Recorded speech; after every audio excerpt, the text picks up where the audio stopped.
मंत्रिमंडळ बैठकीनंतर प्रताप सरनाईक बोलतायत. थेट खरंच प्रवाशांच्या सेवेमध्ये रुजू होणार. किती मोठा रोजगार निर्माण ते आता ठरवणार आहोत. रेव्हेन्यू मॉडेल बद्दल आता आम्ही पूर्णपणे पाहणी केली, तपासणी केली आणि त्या माध्यमातून आम्ही आता अंतिम टप्प्यापर्यंत आलेलो आहे. आज फक्त पॉलिसीला आम्ही मंजुरी घेतलेली आहे.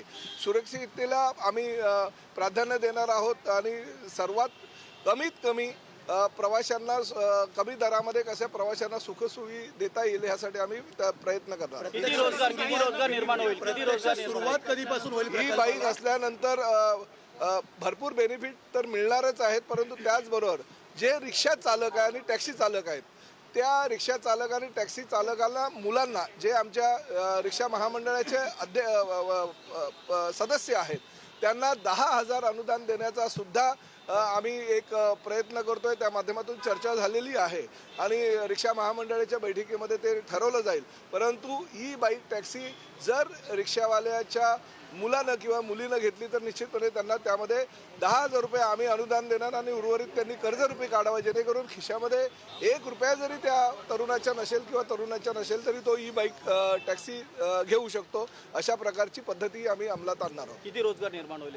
10,000 पेक्षा जास्त रोजगार फक्त मुंबई शहरामध्येच MMR क्षेत्रामध्ये निर्माण होईल असा आमचा कयास आहे आणि महाराष्ट्रामध्ये जवळजवळ 20,000 किमान 20,000ची रोजगार निर्मिती महाराष्ट्रामध्ये होईल आणि MMR क्षेत्रामध्ये 10,000 रोजगाराची निर्मिती होईल आणि पूर्ण प्रदूषण मुक्त हे महाराष्ट्र करण्यासाठी ही राज्य शासनाने उचललेलं पहिलं पाऊल आहे.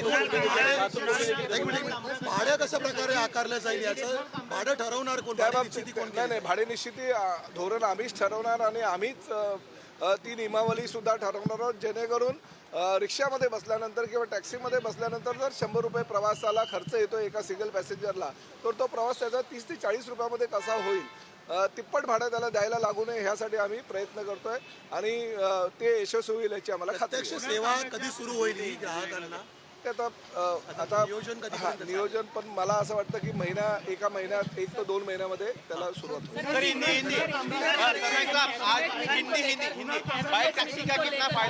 मैं हमारे मंत्रिमंडल के बैठक में ट्रांसपोर्ट डिपार्टमेंट के ओर से बाइक टैक्सी का प्रस्ताव हमारे डिपार्टमेंट ने लाया था. मैं मंत्रिमंडल में हमारे मुख्यमंत्री आदरणीय देवेंद्र जी फडणवीस, उप मुख्यमंत्री श्री एकनाथ जी शिंदे और साथ ही में हमारे अजित दादा पवार, हमारे मंत्रिमंडल के सभी सदस्यों का धन्यवाद देता हूं कि ई बाइक टैक्सी जो हम लोग लेके आ रहे हैं, पर्यावरण मुक्त हमें महाराष्ट्र करना है और ई बाइक टैक्सी हम रास्ते पे लाने का निर्णय आज ले लिया और इस तरह से जिसको तिगना भाड़ा जो प्रवासियों को भरना पड़ता है वो भरना नहीं पड़ेगा. सिंगल पैसेंजर रहेगा तो ई बाइक टैक्सी से उसका फ़ायदा होगा.